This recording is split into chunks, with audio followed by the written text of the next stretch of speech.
नमस्कार मित्रांनो, नोंदणी व मुद्रांक विभाग, नोंदणी महानिरीक्षक, मुद्रांक नियंत्रक या बोर्डमध्ये जागा निघालेल्या आहेत आणि शिपाई पदाच्या जागा निघालेल्या आहेत. तर बघूया डिटेल्समध्ये वेतन किती आहे, पात्रता काय आहे, केव्हा लास्ट डेट आहे, सिलेबस काय आहे आणि एक्झाम कसं आहे ते संपूर्ण बघणार आहोत व्हिडिओच्या लास्टपर्यंत राहा. तर ऑनलाईन अर्ज आणि परीक्षा शुल्क भरण्याचा अंतिम दिनांक राहील 22/4 पासून स्टार्ट होणार आहे. तर 10/5 हे अंतिम दिनांक असेल आणि ऑनलाईन परीक्षेचा दिनांक इथे दिलेला आहे मित्रांनो. या साईटवरती जाऊन मी लिंक डिस्क्रिप्शनमध्ये देऊन टाकेल, ठीक आहे. आता शिपाई पद आहे, गट ड ची ही पोस्ट आहे मित्रांनो आणि वेतन श्रेणी आहे 15,000 ते 47,600.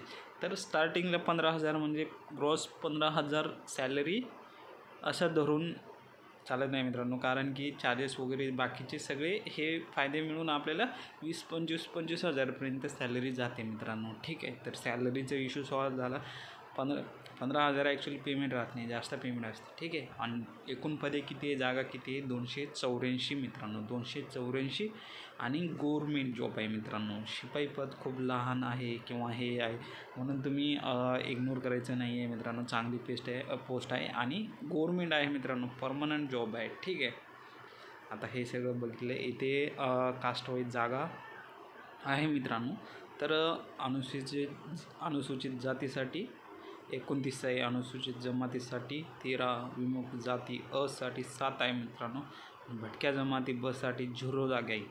जर यामध्ये तुम्ही येत असेल तर तुम्ही ओपनमधून जागा भरायच्या. आणि भटक्या जमाती क साठी 11, भटक्या जमाती ड साठी 10 आणि विशेष मागास प्रवर्गासाठी 10 आहे आणि इतर मागास प्रवर्ग 62 आणि EWS साठी 28 आणि सामाजिक आणि शैक्षणिक मागासवर्ग SEBC साठी 28 आणि खुला प्रवर्गासाठी 91. अशा करून 284 जागा आहे मित्रांनो, ठीक आहे. आता नेक्स्ट बघूया. आणि हां, तुम्हाला फॉर्म भरण्यासाठी डिस्क्रिप्शनमध्ये लिंक दिले, तुम्ही तिथून अप्लाय करू शकता. शिपाई गट आणि पात्रता आहे 10वी मित्रांनो.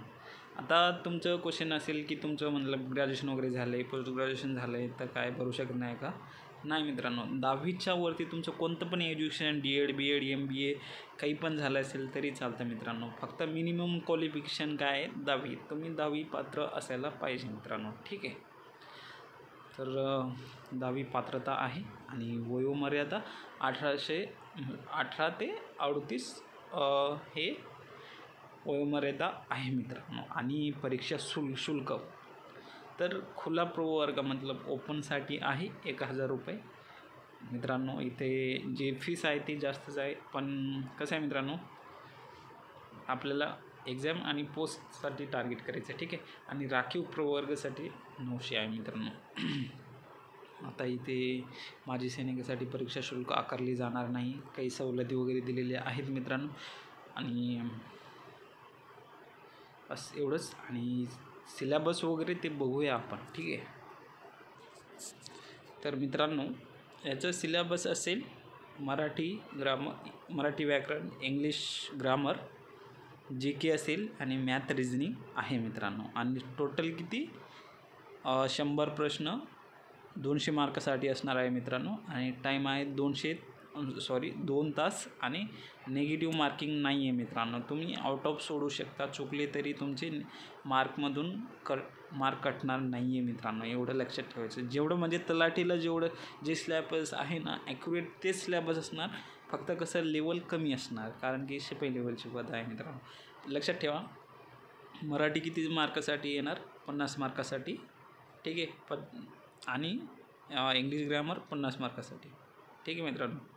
25-25 असे क्वेश्चन येणार 2-2 मार्कासाठी. English, Marathi, GK, math, reasoning, बस एवढंच आहे मित्रांनो, लक्षात ठेवायचं आहे. आणि तुम्ही जर चॅनलवरती नवीन असाल तर चॅनलला सबस्क्राईब करून घ्या मित्रांनो. असलेच नवीन व्हिडिओ आपल्या चॅनलवरती येत असतात. धन्यवाद.